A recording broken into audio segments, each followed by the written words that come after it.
Video of taproot. This is your taproot and this is your fibrous root.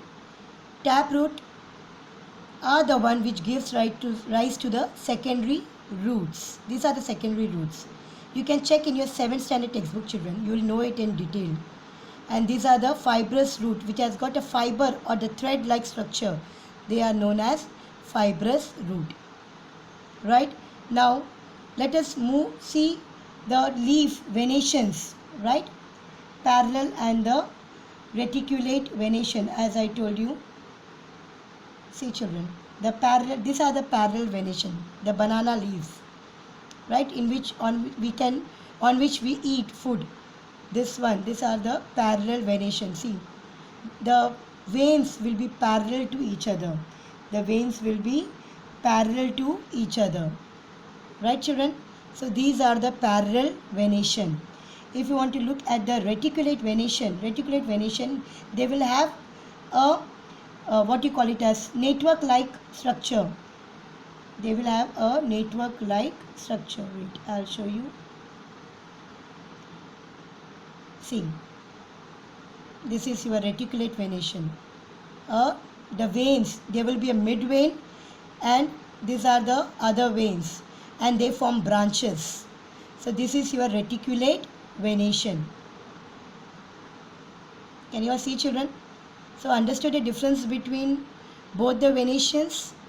And as I told you, monocotyledons, they have parallel venation, whereas dicotyledons have the reticulate venation. This is the reticulate venation which the dicotyledons have. Hope now the things are clear to you, children. Here we end with our chapter. That was the end of the chapter, classification of plants. Hope the things are clear to you, children. If you are going to look at your exercise questions, maximum questions we have covered when I was giving you the extra questions. Filling the blanks and match the following are the two things which we have to do.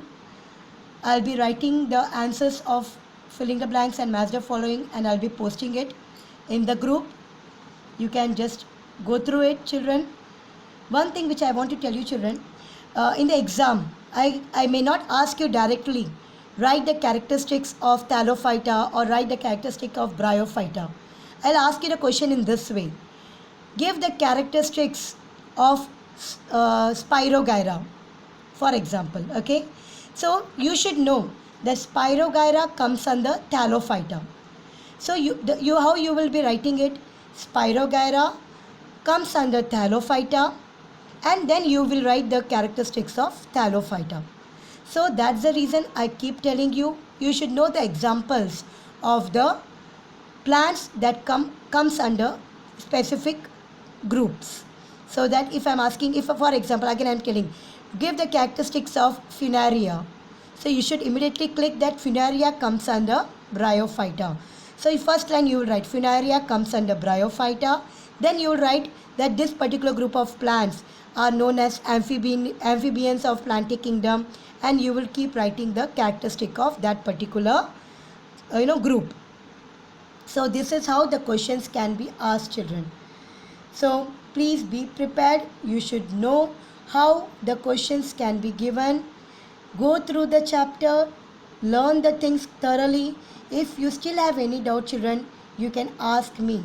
Don't get scared. You can ask me directly if you have any type of doubt, anything that you did not understand, and if you want me to repeat, I am ready to repeat it. Thank you, children, and please complete your notebook. I'll be asking the notebooks for correction.